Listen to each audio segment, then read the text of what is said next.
moment where you were able to get some work done, and what helped you do that? Like what allowed you to actually focus and be productive and get motivated? Add that into the chat here. I'll wait till everybody responds before we move forward.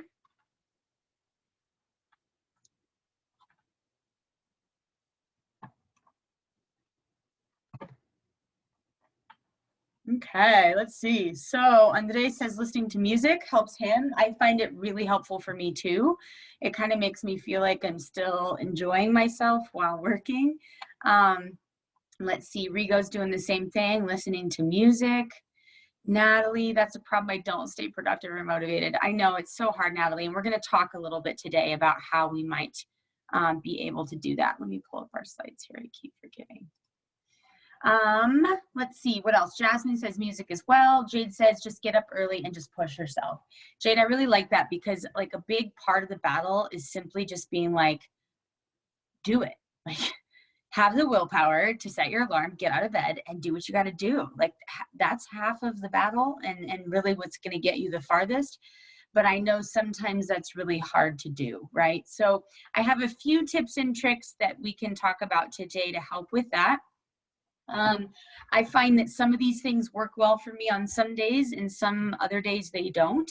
But there's a few things that can help you make sure you're being productive. The first and foremost is make sure you're following a schedule. And I think on Wednesdays, Thursdays, and Fridays, this is going to be most particular because those are the days where you might not have actual Zooms with classes. And so if that's the case, you should still follow the remote schedule. So let's say we didn't have a Zoom today, but you normally have me from 9:25 to 10:10, then you make sure that from 9:25 to 10:10, you're working on literacy class. And then at 10:10, you can have your alarm go off. You're done with literacy for the moment, and you move on to your period 4 class. And then whatever you didn't finish for me, you do for homework at the end of your day, right? So actually set up a schedule, follow it. Make sure that you're working on one class, then another class, and then another class, and then giving yourself time for some homework and to prepare for the next day. Give yourself breaks and rewards. To sit at the computer all day, even if you are working or not, is not nearly as productive as if you get up and move for a second, get a drink of water, get a snack, go outside, play a game on your phone, have a conversation with a friend. Your brain needs to be rewarded and given breaks, so don't forget to do that. I find lists to be crazy helpful. I'm always making lists. Like this is a current list that I'm working on. This is the second list that I'm working on. Mine tend to be a little bit crazy, but my big list is sort of my running list. And then at the start of a day, or sometimes I'll use this for a couple days, I'll write down all the things I need to get done that day, just that day. And then as I move through it, I cross it off.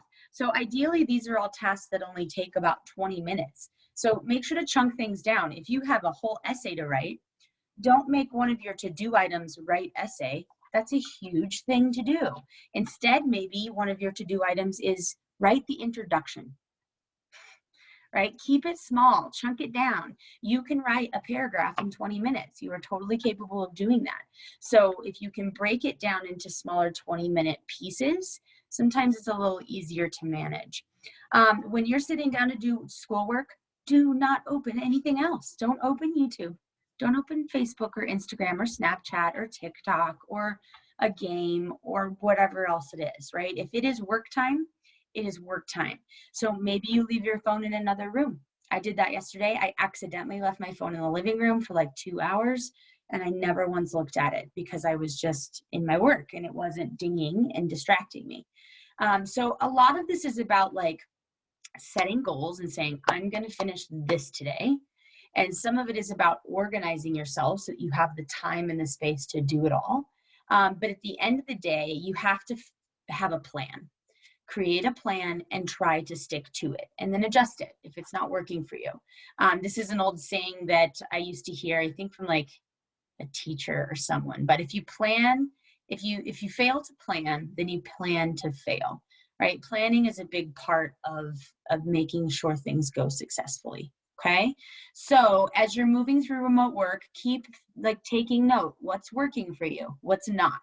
What is mostly a challenge? What is easy? What can you make, what can you put in your day that will help those challenging things? And how can you add more of those easy things to your day so that you can feel a bit more balanced? Okay. Alrighty. So Andres likes to sleep. I like it. Nice some days. Take naps. That's good too. Oh, I didn't add this stuff in. That's okay. We don't need it because you guys did Zoom with Miss Albin on Monday, and she should have explained to you guys the next part of the memoir assignment. Type in the chat for me what part of the memoir assignment you are currently on. You're either, you still need to make your 10 most memorable memories list. Maybe you need to pick your topic or journal. Maybe you need to do your memoir brainstorm or your steel charts. Which part of this memoir assignment are you currently on? One of those 5. Please type in the chat so I know where everybody is.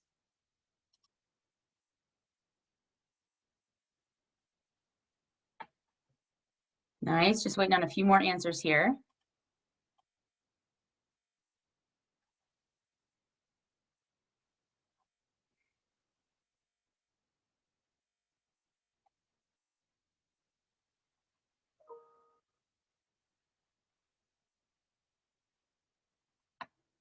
All right, so let's see, we've got a few people picking a topic. We got somebody finished, awesome. Finished with the list, okay, perfect.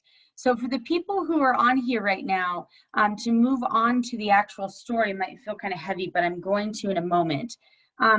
Once you've picked your topic, right, you're in Empower, and under your action steps, you have your list that you work through, and then you pick which one is going to be the one you're going to write about.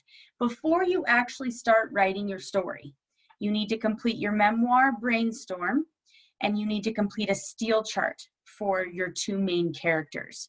So if we look at mine, just to remind us, for those of us maybe who haven't seen this in a minute, my memoir brainstorm is this guy right here. Now keep in mind that what you put into this memoir brainstorm is supposed to be really juicy, like really descriptive, really good verbs and adjectives. You're trying to say a lot with a little bit of words. So try to, if you even want to copy the same structure as some of my examples, but change the content to match your specific story. But start by getting down all of the interesting sensory and visual and feeling details of the moment. Once you've completed that, you'll want to make sure that you do a steel chart for each, or for 2 of your main characters. One of those main characters might be yourself. It might be somebody else. That's up to you. I decided to do myself and Alyssa because we were the 2 main characters in the moment. And you will actually identify statements that you'll put in your story. So when you think about the story, and I think about, okay, what's something that I, the doer, said in this memory? And I remember looking at Alyssa when we're driving on the road, and I said, I saw a house back about 30 minutes. I can hike there and ask for help. So this is going to be an actual quote, something I say in the story. So what you put on this steel chart is not just random notes about the people or the characters you're addressing, but they're actually details that are a part of the story, okay? So you'll put in here some of the thoughts of those folks. Hi, Joseph. You'll put in the effect they have on other people, like the little girl and how she like saw me crying and came and touched me and tried to console me. The actions of your particular 2 characters, and then, you know, what do they look like? What are they wearing? How can you include those visual details into your story? Then try to create a quick moment of dialogue between these 2 characters. So this is a moment of dialogue that I have created. I actually ended up writing a different version, and I'm trying to decide if I'm going to go back to this one. So remember that the writing process is a process. It takes time, and your first draft is never going to be your best. It's never going to be your best. It's the actual revising and editing of your work that makes writing what it is. Okay, so once you've completed your memoir brainstorm and a steel chart for your 2 main characters, you can then begin to write out a rough draft. Okay, so when you're writing the rough draft, you're trying to tell a story. Think of it like the step-by-step story, where you want to start with some exposition maybe. Then you want to introduce the conflict. Build that conflict up. How does it get worse and worse and worse? What's the climax? What's the big emotional moment of the story? And then ultimately, how does it all end?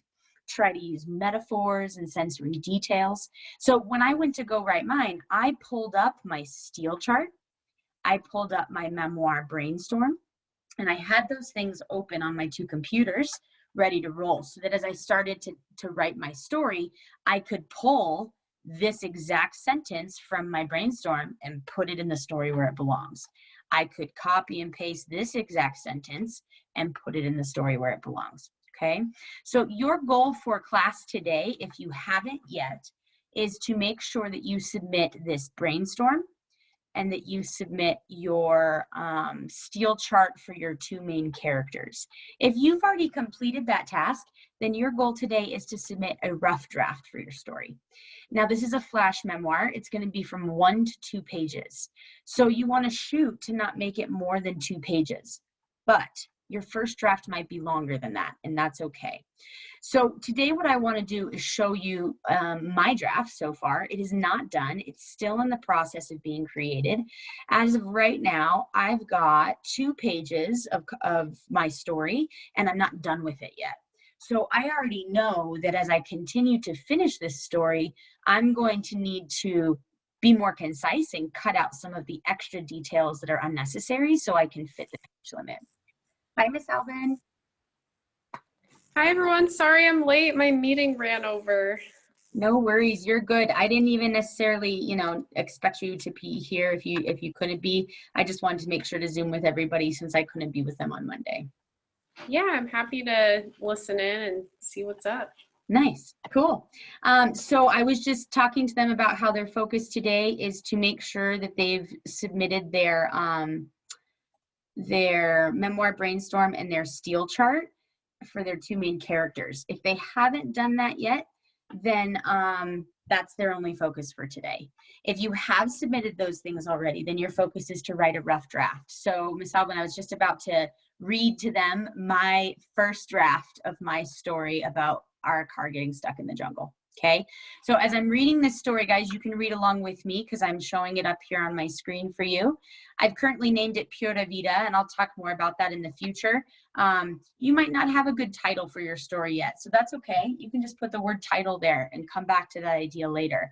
Your goal is just to try to tell the story from beginning to end using lots of juicy, good descriptive language that you already planned out in your memoir brainstorm and steel chart. All right, so here we go. Here is the beginning, my rough draft of the momentous moment in my life when we got our car stuck in the Costa Rican jungle. Here we go.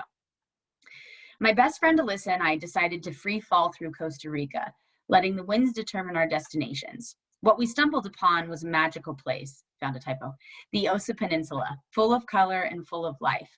A place with long, lush beaches painted with contrasting colors of green, white, and blue, where flowers line the pathways like rainbows with a different flower for every hue. During the day, we would swim in the natural ocean pools, lie lazily in the sand, or take private surf lessons from Axel, the German surf instructor living nearby. One night while sitting at the local cafe, Buena Esperanza, we were sharing highlight reels of the trip. For having no plans, this adventure has sure turned out pretty incredible. You haven't even seen a snake, Alyssa proclaimed. Having been terrified of snakes my entire life, I was anxious about traveling to a place known for having the most diverse density of snakes on the planet. Needless to say, I was always afraid one was looming in every corner. I looked up from my plate, shaking my head. This is too good to be true. Oh, you got that right. She'll show the ugly side to you soon enough. Just wait, Axel cautioned. The Osa always gives you magic, but takes something in return. It'll probably be a snake, I mumble with anxiety. The next day, as Alyssa and I woke, she described a strange dream in which she never made it to the beach. The clutch went out in the car and we couldn't get it there, Alyssa explained. Weird, I replied. Well, we won't get there if we don't get on the road. We rented a car to make our way up north, following the map given to us by the rental car company. Although the map was clearly labeled, the streets in the Osa Peninsula were not. After a stressful ride down the highway and a few risky right turns, we found ourselves headed north through the forest. We drove for what seemed like 2 hours or so. The further we went, the bumpier, steeper, and more narrow the road became. I found myself impressed by the obvious skills Alyssa possessed behind the wheel. Driving a stick shift in these conditions required abilities beyond my understanding. However, after a brief moment, I felt apprehensive. I felt funny, like there were butterflies flying around inside my stomach. It was like the universe was trying to tell me something, but I couldn't understand what it was saying. As the road became more narrow with every sharp turn, I couldn't help but wonder if we should turn around. Something didn't quite feel right. I looked over at Alyssa, and although she looked cool as a cucumber, I could see small droplets of sweat forming on her brow. I looked back at the road ahead and said to myself, nah, she's got this. We continued to wind down the dirt path through tunnels of trees. The road suddenly became really steep, and Alyssa slowed the car to a more cautious pace. We were sitting high in our seats and peering over the hood of the Jeep. Can you see where the road goes? Alyssa asks. Looks like a blind curve. Let's go a bit further. Alyssa inched her way another 10 feet before the Jeep suddenly came to a halt. We realized what stood in front of us was a washed out road and a fallen tree. Alyssa shifted the Jeep into reverse and stepped on the pedal. The wheels only spinned in the wet soil. She tried again, but as the wheels continued to kick up dirt, we realized we were stuck. Now what? Alyssa groaned. We hike out for help. I remember seeing a house a while back. I think I can get there on foot in about 45 minutes. But we shouldn't leave the car and the stuff. Someone might steal it. Alyssa contemplated our next move. I'll stay here with the car and you hike for help. I immediately grabbed my socks and my hiking boots. I was planning on sitting in a car all day, so I wasn't exactly dressed for a hike. Despite the compromising situation we were in, I giggled to myself when I realized how ridiculous my dainty white skirt looked with my rugged hiking boots. Leaving Alyssa at the Jeep, I began my trek into the jungle, scanning the ground for slithering snake-like movements. Eventually, I came to an old, worn-down shack. A little girl was playing with the chickens in the grass, while an older woman was sweeping. I approached the house and began to wave, hoping for a friendly welcome from the strangers that I needed to come to our rescue. Ayúdame, ayúdame, I hollered as I climbed the hill to the front step. In the best Spanglish I could think of, I tried to explain what had happened to our car. Nuestro carro está stuck en el bosque? The sweet old woman gave me a blank stare as I attempted to act out the events that took place that morning. After many hand motions and sound effects, she eventually understood that my friend was waiting for me to come back with assistance. The old woman immediately began to pack a bag of supplies, starfruit water, rice, and corn for the journey. She broke a branch off the tree to use as a climbing stick, and the three of us were on our way. We were moving at a much slower pace than I would be if I were alone. I thought to myself, if we keep going at this rate, we won't find Alyssa until nightfall. Just as I was about to encourage the old woman to return home and wait for us there, I heard a strange cry. Caw-caw! Caw-caw! The old woman had cupped her hands around her mouth and was yelling across the canyon. Estoy hablando con mis amigos, she explained, as though this was a daily activity for her. My eyes widened, and I gazed at her in amazement. I couldn't believe this was actually happening to me. Did this woman really think that the other forest people could hear her across the canyon? This question rolled around in my mind until the shadow of a man escorting 2 brown horses came into view, and I reacted quickly and hysterically. Muchacho, muchacho, necesitamos su ayuda. I ran towards the man and quickly slowed down when I saw the machete strapped to his waist. The old woman helped me explain the situation, and the man signaled me to get on his horse. ¿Quién? ¿Yo? I croaked. Sí, señorita, rápido, he insisted. I climbed up on the horse in my dainty white skirt, remembering how quickly I cried the last time I was on a horse. Although I was scared, I knew I had no choice but to be strong. Alyssa and my life depended on it. After a surprisingly calm and peaceful ride through the forest, we came upon the final hill that Alyssa and I descended. The road was so steep that my horse did not want to go down. As his hoofs started backing up the mountain, I could hear rocks tumbling down the hillside. I started to gently pat his mane, hoping this small gesture would calm this horse down, or at least relieve the anxiety that was building in my stomach. I quickly realized that he was not going to carry me down that road. I not so gracefully jumped off the horse, and we finished the steep passage together on our own feet. We arrived at the scene. The men with machetes had strapped a rope from the car to the horses and were attempting to pull her back out. The strength of the horses was no match for the forgiving wet soil. All right, that's all I've got so far. So it's a long story. It's longer than it really needs to be. I don't expect you guys to write a full 2 pages necessarily, but if you're feeling it and you are feeling descriptive and into it, go for it. Feel free to hit that to those 2 pages. I'm gonna have to cut off a little bit of extra fluff and added descriptions that are maybe repetitive and unnecessary. That's a real story, Jade. And I haven't even gotten to the end yet. It gets crazier. Yeah, I know, it's a crazy story. I appreciate that you see how wild it is. And it's why it's one of my momentous moments. So with that said, I'm gonna stay on the Zoom link here until the end of class, which is 10:10.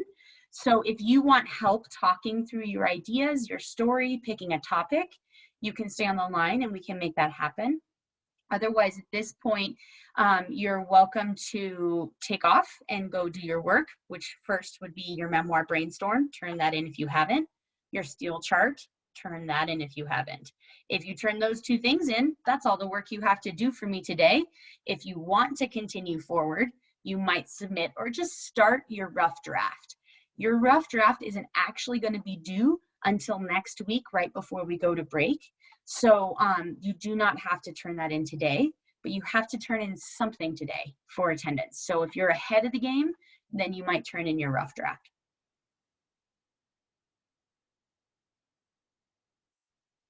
Okay, cool. Are there any questions that are good for the group of the order? Andres, stay on and we'll talk about your stuff here one-on-one in just a moment. Joseph, you can stay on too, because you joined a little late, so you might be a little confused. Okay, cool. If you're feeling good, you're welcome to take off. I will have office hours today from 1:30 to 3:30. You can jump on this Zoom link and I will be here to answer questions, or you can shoot me an email. I'm always available that way too. All right. Okay, thank you, Tanya. Have a good day. Bye, Rigo.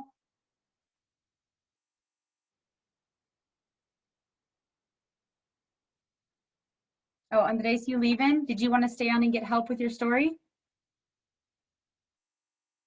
Oh, you're just saying bye to everybody.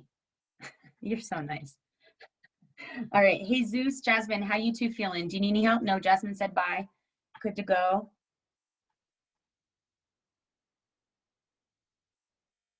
Okay. So Joseph, maybe since you were the last or the one who popped in a little bit late, what you missed for the lesson today is we started by talking about motivation and how difficult that has been for a lot of people lately. We talked about some tips and tricks on how to get motivated, how to get organized, how to stay less distracted. A lot of people shared some ideas in the chat. A lot of people were saying that music is helpful. Going to bed early was helpful. I also heard people say that like not having their phone near them during their work time and leaving it in another room. A schedule, setting a specific time that you're going to work on something and working on it for that period of time. And so Wednesdays, Thursdays, and Fridays specifically are going to be days where you want to create your own schedule and make sure you're following it. So if we're not having a class Zoom on Thursday, then you should still work on my class during the time that you would have my class, which would be 9:25 to 10:10. So every Thursday from 9:25 to 10:10, you are working on literacy. And then when 10:10 hits, move on to your next class. And then whatever you didn't finish for me is now homework, just like if we were in the regular school building. Okay. In terms of your work and assignments, I know that I saw you had turned in your memoir brainstorm, I believe, right, Joseph? And you just shared with me, you had emailed me that brainstorm, I believe. So make sure that you get that submitted to Empower so that all your assignments are in one place. Your goal is to finish a brainstorm for your memoir and a steel chart for your 2 main characters today. If you've already done that, then you can go ahead and start writing your rough draft. I forgot to mention this parts of speech practice, so I'll come back to that next week, Miss Alvin. So Joseph, you also probably have some old missing late work. Just try to chunk away at that in the coming weeks. Don't feel too overwhelmed or stressed about it, but as you have extra time in your day, see different assignments that you could complete. Did that all make sense, Joseph, or was this too much? So Jasmine, the whole memoir isn't due for a little bit. So you're only focused on today, your brainstorm and your steel chart. And then your rough draft is going to be due before we go to Thanksgiving break. When we come back from Thanksgiving break, we will revise, perfect, and finalize our stories to submit before Christmas. So the whole thing, Jasmine, is due before Christmas. Step 1 and 2 and 3 are due before Thanksgiving, basically. Okay, sweet. Joseph, if you have other questions, feel free to throw them in the chat or just log off and say goodbye. Hi, buddy. It's nice to see you. All right, so one thing that I just thought of with Joseph is like, yeah, there were some assignments that did you already cover this? This earlier on in the beginning of class? I don't think so. Well, just like the assignments that he submitted that it was like then deleted.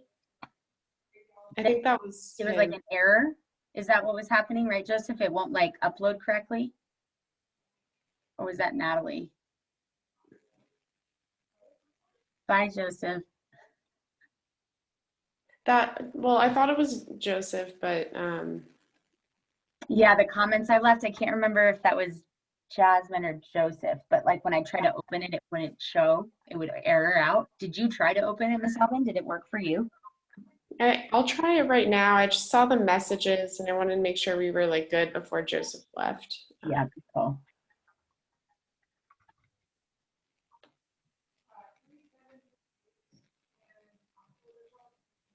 So Andres, while they're taking a look at that, do you want to talk about your story?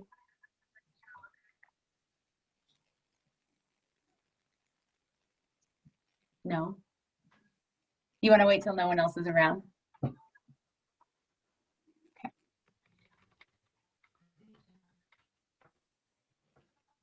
Joseph, we're just checking your account right now to make sure that your assignments are coming through okay. If you want, you could put Joseph and me in a breakout room. Oh, awesome. Let's do that. Breakout room. Create. Joseph.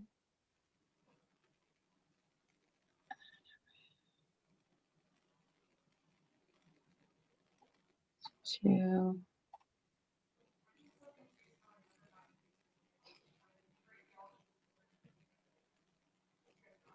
And then I'm going to do add a room. Move Jasmine to 3. Okay, Zeus to 3. Okay, breakout rooms are open. You guys can take off. Andres, I put us 2 in a breakout room too. So you actually don't have to join it because hopefully everybody else will go to theirs. Let's see. No, he's in it. All right, buddy. Some privacy.